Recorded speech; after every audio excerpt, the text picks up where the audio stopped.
Ya, ahora que tenemos entonces, en esta parte vamos a ver el tema de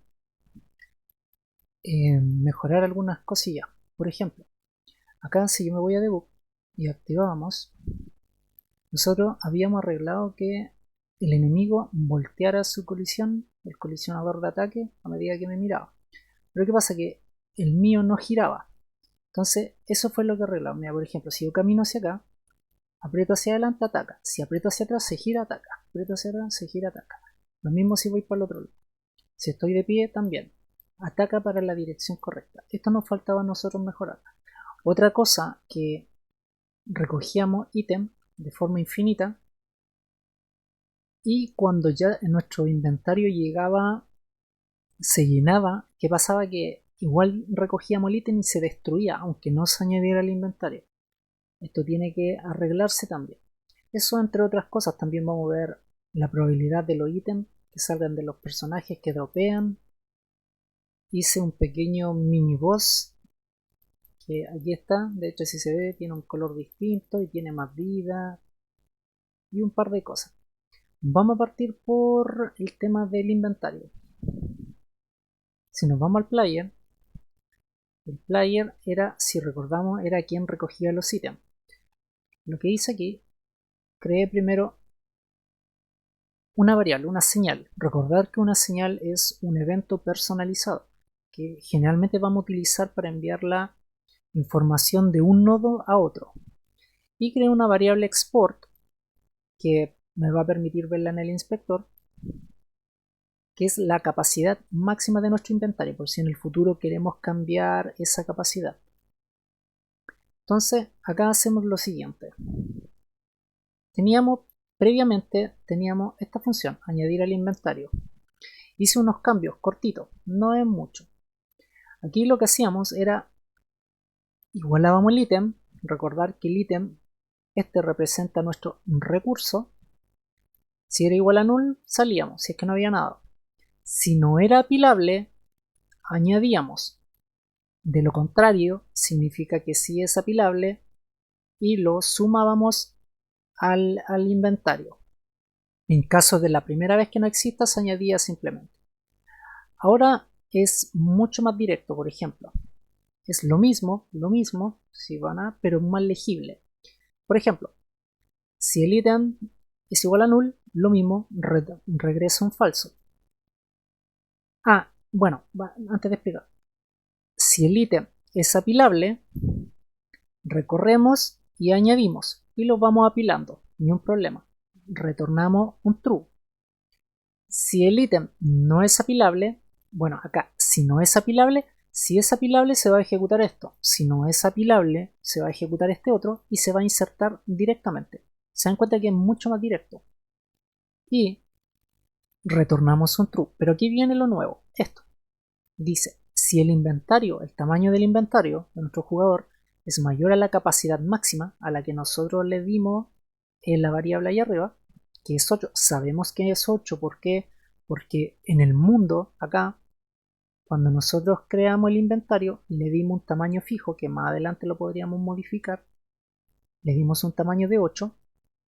Entonces pasa lo siguiente, que aquí decimos, si el tamaño del inventario, que sabemos que es 8, es mayor o igual a la capacidad máxima, emitimos una señal y esta señal va a viajar al mundo. Pero esto lo único que le va a informar al mundo es que el inventario está lleno. Y esto lo hacemos ¿para qué? Porque quiero mostrar en pantalla cuando pase esto. Por ejemplo, si yo ejecuto, me voy aquí a buscar ítems, abro el inventario, recojo, recojo, recojo, recojo, recojo, recojo, recojo, recojo, recojo, recojo. Y fíjense, ya no se destruye el ítem y además dice que el inventario está lleno. Entonces, acá, cuando el inventario se llene, yo voy a devolver un false. Este es importante. Y lo único que hice fue, aquí antes mi función no retornaba nada. Era como un void. Pero ahora retorna un booleano. Entonces a los return estoy obligado a ponerle un false, un true. Pero en este caso, el que nos interesa es que regrese un false. ¿Por qué?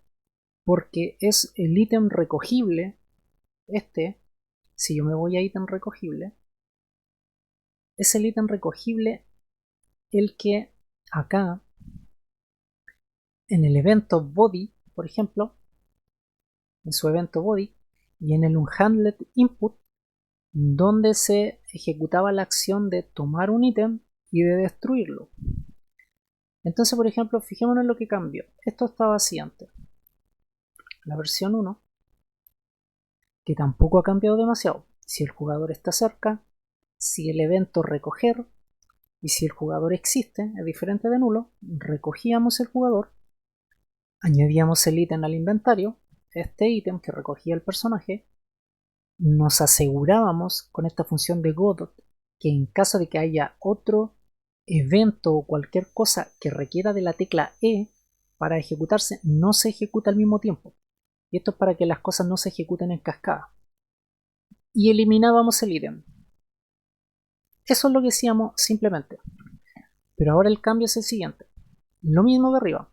Si el jugador está cerca, si el evento es recoger, con la tecla E, recordar que la habíamos seteado en Project Setting, acá, Input, recoger, tecla E, decimos lo siguiente. Creamos una variable, aquí, para que se note mejor, creamos una variable y decimos, si el jugador está cerca, cuando este nos retorne un true,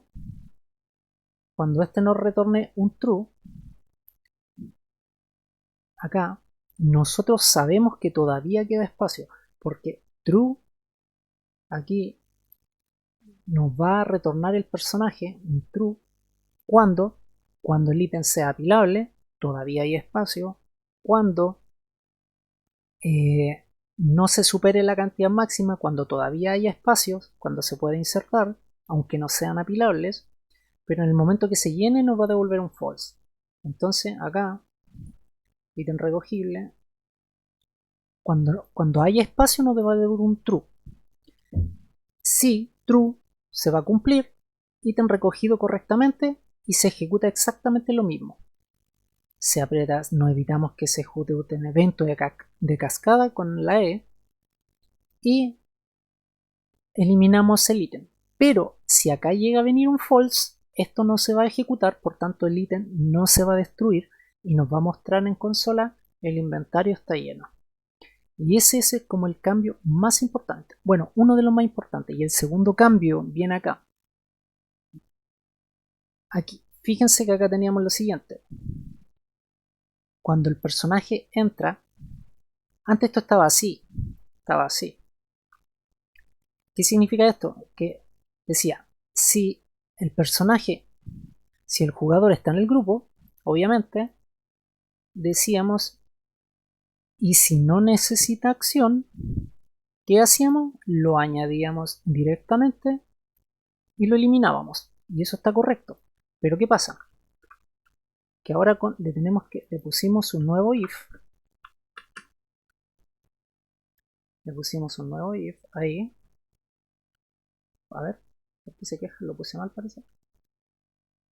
Ahí. Ahora hacemos lo siguiente. Como sabemos que este retorna un true o un false, si retorna un true, significa acá. Si devuelve un true, significa que el ítem todavía tiene espacio. Lo vimos ahí abajo. Pero esto aplica para los ítems que no necesitan de la E para recogerse. Entonces, si todavía hay espacio, lo podemos destruir el ítem porque lo recoge. Pero si llega a devolver un false, significa que ya la capacidad del inventario se alcanzó. Por tanto, esto no se va a ejecutar y no se va a destruir el ítem, sino que va a pasar derecho hacia acá abajo y va a ejecutar este resto de lógica. Y va a ignorar esto. Es muy importante este if aquí. Y ojo que esto se ejecuta en la misma línea. Comprueba if y si esto es verdadero, ejecuta automáticamente esta función. Y con eso nos aseguramos de que el inventario cuando se llene no se destruya el ítem. Y ahora, si nos vamos al mundo, recordar que en Player emitíamos una señal, porque habíamos creado una señal. Esta. La emitíamos, venimos a mundo, acá, y simplemente aquí capturábamos la señal con jugador, esto ya lo habíamos hecho antes, llamamos a nuestra variable de la señal que creamos, inventario lleno en player, la conectamos y le pasamos la referencia a una función. Recordatorio que cuando esto, -on, es simplemente una convención que se le pone a las funciones cuando ejecutan una señal o un evento. Es una forma de reconocerla, pero el nombre, todo esto es completamente opcional, creado por nosotros. Y aquí hacíamos lo siguiente. Si en el video pasado se vio cómo habíamos utilizado la variable label, esta, para ejecutar al jugador cuando moría. Acá. Y acá puse lo mismo, simplemente aproveché la misma, y le puse inventario lleno. Por defecto los puse en false para que cuando inicie el juego estén en false. Entonces, ahora de forma súper sencilla, acá, tomo la referencia a la variable, a esa, en su propiedad text le paso inventario lleno o el texto que queramos. Luego, aquí, label visible lo hacemos verdadero. Y acá volvemos a usar este que ya también lo habíamos usado antes, que decimos creamos un timer que va a esperar 2 segundos antes de ejecutarse. Bueno, 3 segundos le puse acá. Cuando pasen esos 3 segundos, va a ocultar la etiqueta. Simplemente eso. Entonces, por ejemplo, eso es lo que hace posible que cuando el inventario se llena desaparezca el texto después de 3 segundos. Aquí empiezo a recoger, inventario lleno, pasan 3 segundos y desaparece el texto. Y ahí ya tenemos la parte del inventario. Lo otro que ya lo había mencionado, no me acuerdo si lo mencioné, creo que sí, que era esto, el colisionador. Que ahora si yo me muevo, el colisionador no cambia, pero si yo ataco con el clic hacia la derecha, cambia la colisión hacia ese lado. Si ataco a la izquierda, cambia hacia allá. Y esto es muy bacán porque me permite, por ejemplo, hacer esto. Y en caso de que me estén atacando en dos direcciones diferentes, puedo defenderme más fácil. Y ahí sí, así me aseguro que siempre esté atacando. ¿Y eso cómo lo hacíamos? Entonces, si nos venimos aquí al personaje, al player, vamos a usar la misma función similar a lo que hicimos con el enemigo. Acá. Enemigo.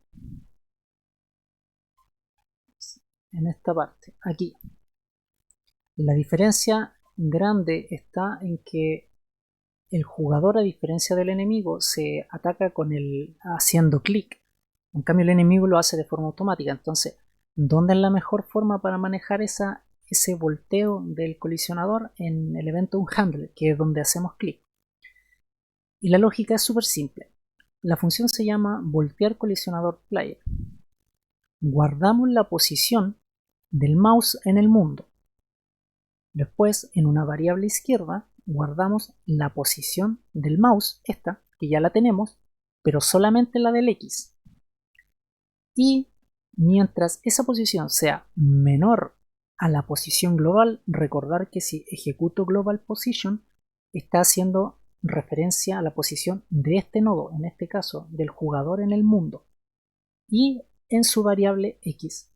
Entonces, si aquí está el jugador, está al medio, si mi jugador está aquí al medio, yo hago clic acá, el global position va a calcular la diferencia, va a asegurarse de que este clic que yo hice, si es menor a la X de mi personaje, supongamos mi personaje está aquí en 100 píxeles y acá está en 99 píxeles, de aquí o a la izquierda, da igual, él va automáticamente a detectar que estamos a la izquierda. Por tanto, esto es un condicional. Esto devuelve un true si esto se cumple. Siempre que yo haga clic a la izquierda de mi personaje, de donde él se encuentra, en su posición X, me va a devolver un true. Entonces, acá simplemente le paso esto al anim.flip y va a voltear la animación. Recordar que esta es una propiedad de la animación, esta hace referencia a este, que es un booleano. entonces lo va a voltear. Y después simplemente digo, si está a la izquierda, obtengo el área, porque recordar que lo que volteo es el área de ataque. ¿El área de ataque cuál es? Este circulito rojo. Lo volteo hacia la izquierda. El área de ataque yo ya la tengo referenciada acá arriba. La teníamos acá. Acá. Y me doy cuenta que tengo otra área de ataque. Creo que esta la usé para el layer, palo la usé. Pero yo uso esta. Esta la voy a ahorrar después antes, pero después sí, porque quizás la estoy ocupando en algo que... Pero lo importante es esta. Este es el código que nosotros hemos visto. Si está a la derecha, obviamente se flipea a la izquierda. Y esto es importante porque, por ejemplo, si yo comento esta, ejecuto, mira, ya no ataca siempre, aunque haga clic acá, ataca hacia allá. Tengo que primero ir a la dirección y ahí ataca en la dirección. Voy a la dirección y ataca. En cambio, esto hace que sea independiente de la dirección hacia donde estoy caminando. Creo que se ve mucho más orgánico y se siente mucho más orgánico el personaje y fluida la forma de atacar.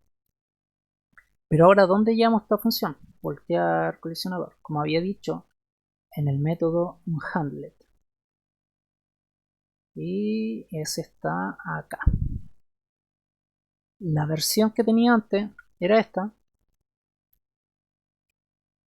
pero que lo único que hacía decía, si el evento es atacar, cuando apretábamos el clic izquierdo, y no está atacando, ejecutábamos el ataque. Recordar que esta variable de control lo que hace es evitar que se reinicie el ataque. Si yo hago clic muy rápido, no se reinicia el ataque.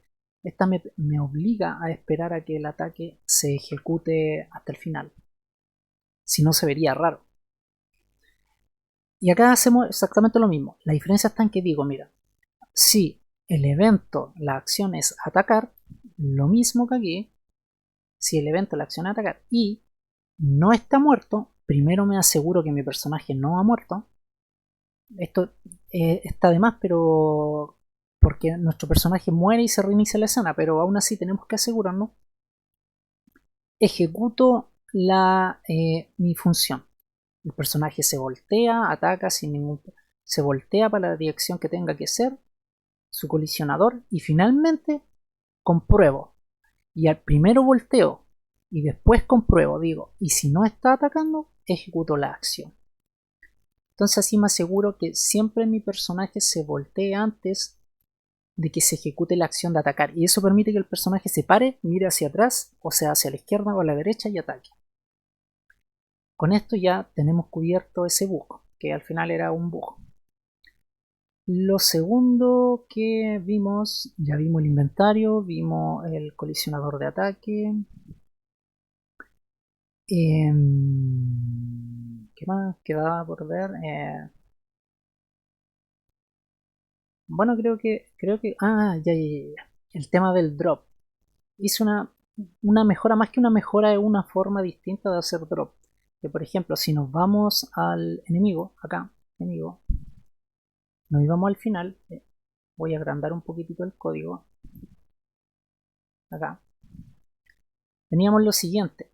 Antes ejecutaba directamente este pick.random, que qué lo que hacía. Recordar que esta variable posible drops la habríamos declarado acá arriba. Posible drops acá. Y es un arreglo de recurso, del recurso ítem. Si yo aprieto aquí player, veo que esa variable debería estar aquí. A ver, no, estoy en player. Acá. Aquí está la variable posible drop. Si yo estiraba esto, recordar que podemos añadir todos los elementos que queramos y lo único que hago, añadía aquí el recurso, lo arrastraba. Entonces posible drop hasta el momento contiene 3 elementos o 3 recursos de mi jugador. Si yo voy abajo, antes lo que hacía era directamente usar una función que se llama pickRandom y que devuelve con el 30. Le asigna la misma probabilidad a todos los elementos del array. ¿Para qué? Para devolverme uno de esos ítems. Si tengo 3, le asignaría el 33,3,3,3. Si tengo 4, le asignaría el 25% a cada uno y así sucesivamente. Y esto yo lo asignaba acá directamente, acá. Instanciaba, guardábamos el ítem, lo añadíamos a la posición global de donde se encuentra el enemigo. Recordar que global position hace referencia al enemigo, al personaje. Y después simplemente lo añadíamos. Pero aquí añadí un extra. Que por ejemplo a alguien le puede interesar lo siguiente. Randiff me entrega un valor entre 0.0 y 0.99. Es como la función similar a la función mat.random. Luego creo una variable, esta, la misma, que almacena ítems. Entonces aquí uso si esta variable es menor a 0, por ejemplo acá le voy a otorgar un 10% de probabilidad. Entre 0 y 99, este equivaldría al 10% de probabilidad. Y yo acá puedo decir, esto era parte de un código de prueba que tenía. Y aquí yo digo, antes digo, mira, si el ítem elegido, este ítem elegido, contiene este ítem elegido, aquí ya contiene mis 3 ítems. Contiene ya mis 3 ítems, así. Para que quede mucho más claro. Entonces, este, posible drop, posición 0, 1, 2, tiene 3 ítems. ¿Qué significa esto? Que como le estoy así poniendo un pick.random, esto significa que este me va a entregar con un 33% de probabilidad, con 33% de probabilidad, uno de estos ítems. Uno de estos 3 ítems va a salir elegido y ese ítem a su vez va a tener un 10% de probabilidad de dropearse. Si yo acá lo dejo en 0, por ejemplo, 0.80,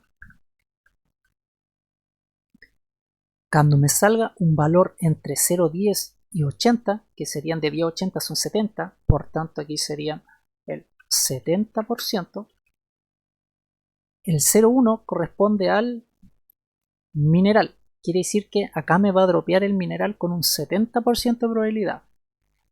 Acá me va a dropear los mismos 3.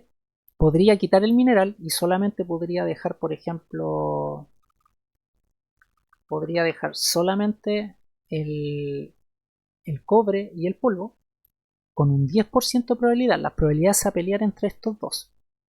Y acá no le dejé nada. Acá es el restante de 0.80 a 0.99. Sería como el 19,9%. Y acá yo le podría dejar otro. Después de hecho le quiero añadir otro ítem. Entonces esto es lo que le va a otorgar la probabilidad de que me salgan. Mira, según esto, por ejemplo, le voy a bajar acá la probabilidad y le voy a poner un 5. Hay un 5% de probabilidad de que me salga o el cobre o el polvo.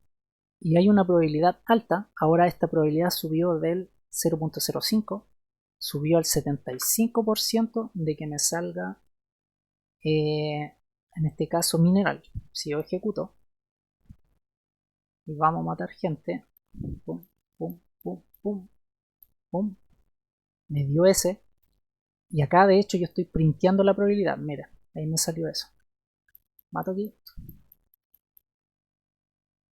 Me dio eso porque es la que tiene más probabilidad de salir. Me volvió a dar eso. Entonces así nosotros podemos manejar la rareza de un ítem. ¿Viste? Me dio esa. Y como ya podemos manejar la rareza, simplemente después instanciamos y el resto del flujo del código es tal cual como lo hacíamos antes. Y otra novedad, que tampoco es mucha novedad, sería acá. Recordar que el loot lo soltábamos cuando el personaje moría y hacía la animación. Y aquí hago algo súper sencillo. Supongamos quieres que un personaje suelte más loot de lo normal, o mucho más loot. Simplemente hacemos un for. Recordar que el for parte con i, aquí, i es igual a 0. Entonces esto se ejecutaría 0, 1, 2, se ejecutaría 3 veces. Por tanto, soltaría 3 ítems el personaje, debería soltar 3. Y ejecutaría mi función soltar loot 3 veces. Si quieren más, se pone más, y ahí se pueden poner condicionales aquí después para cada personaje y cosas que vamos a ir viendo de a poquito más adelante. Entonces así ya el personaje tiene, sueltan más cosas. Por ejemplo, lo mato a este, me soltó ahí, me soltó 2 elementos. Mato aquí 2 elementos más.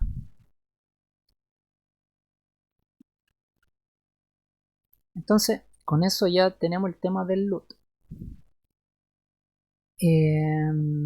Otra cosa que, por ejemplo, acá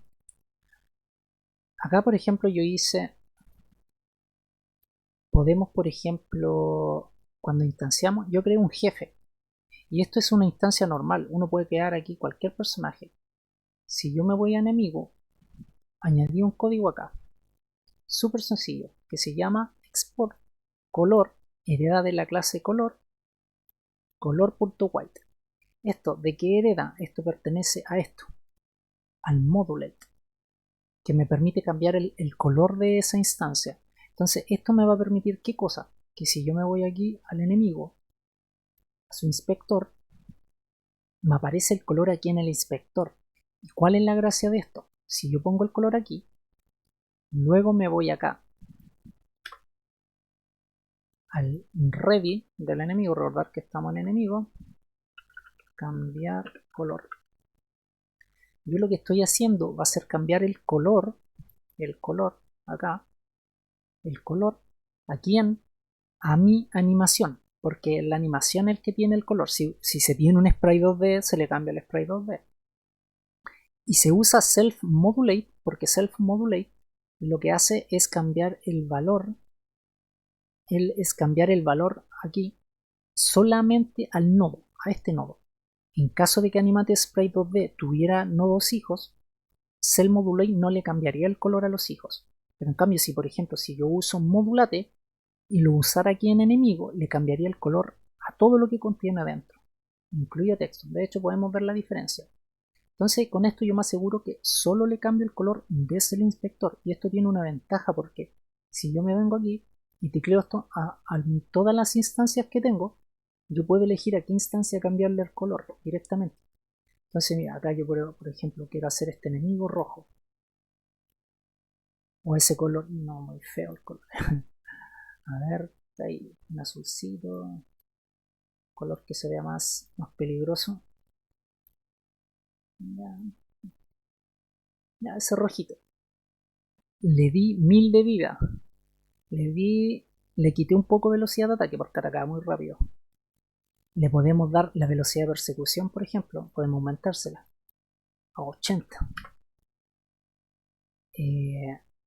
Incluso acá, por ejemplo, podemos hacer lo siguiente, podemos transform y podemos escalar al personaje por 2.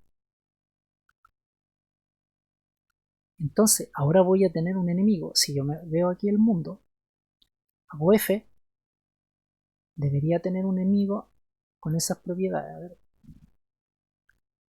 Y ahí está el personaje. Lo malo que al escalarlo, fíjense que escaló también su radio de detección. Y ahí creo que se nota mejor el color. Él me ataca más lento porque le bajé la velocidad de ataque, si se fijan. Vean. Y le puse más vida, recordar que le puse como 1000 de vida.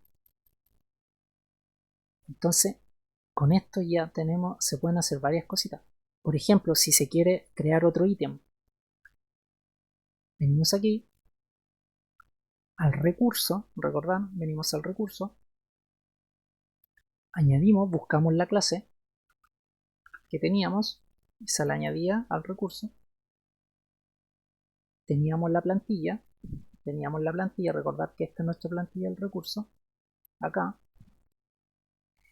y le asignamos, por ejemplo, otra imagen, esta, o la que se quiera, ¿sí? Y a este lo vamos a llamar ya oro. Voy a hacer que no necesite acción para recogerse, o sea, este no necesito apretar la E. Guardo mi recurso, save, y lo guardo como oro. Perfecto. Entonces, ya tengo mi recurso guardado. Entonces, si ahora, recordar que esta es una imagen referencial, la que le puse aquí. ¿Por qué? Porque ahora, si yo quiero añadir este nuevo recurso en el mundo, aquí, supongamos la voy a añadir acá, mundo, creo una nueva instancia, después vamos a meter todo esto dentro de nodos para que se vea más ordenado. Ítem recogible, y el ítem recogible es una plantilla, entonces él me va a pedir mi nuevo recurso creado. Entonces yo busco oro y le pasamos el oro, perfecto.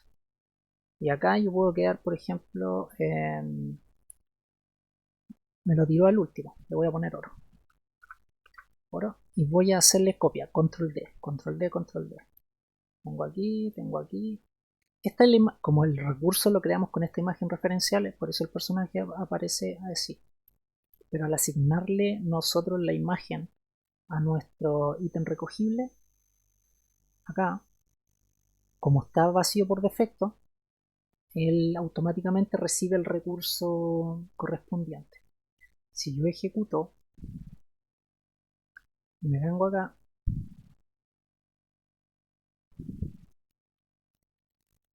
vemos que ya tenemos otro recurso. 4, perfecto, quedó como apilable.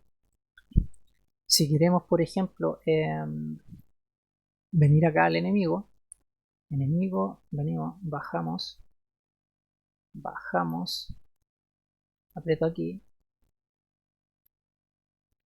me voy aquí, yo puedo añadir este recurso acá, nuevo recurso que creamos para que se añada a lo que es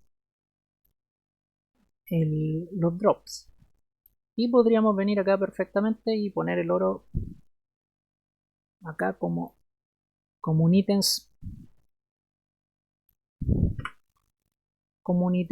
rar. Esta va a ser la probabilidad restante. Lo que sobre de 80, este va a tener en total un 20%, entonces ya no va a ser tan raro. Pero le vamos a poner aquí el oro. ¿En qué posición está? En la 3. Perfecto. Ejecuto. Vengo a pelear. Ya, me soltó eso. A ver, voy a dejar el inventario abierto. 3. Tiene un 20% de probabilidad. Ahí me soltó, me soltó los dos ítems. Perfecto. Y por ejemplo, podríamos hacer después, bueno, en realidad lo vamos a hacer un script aparte, pero aquí recordar que podemos hacer pruebas, por ejemplo, de distintas mecánicas. Por ejemplo, si yo pongo acá, pongo aquí cobre, y supongamos digo que igual a oro. Y acá le pongo, por ejemplo, multiplicar daño. Lo voy a multiplicar por 2, por 3 o por 4, por lo que queramos. En este caso lo voy a multiplicar por 3 porque tiene harta vida el jefe que dice. Me llevo mi variable, vamos al jugador, script, la parte de arriba donde van nuestras variables, y creamos, yo ya la había hecho, pero la llamé duplicar daño. Multiplicar daño se va a llamar ahora.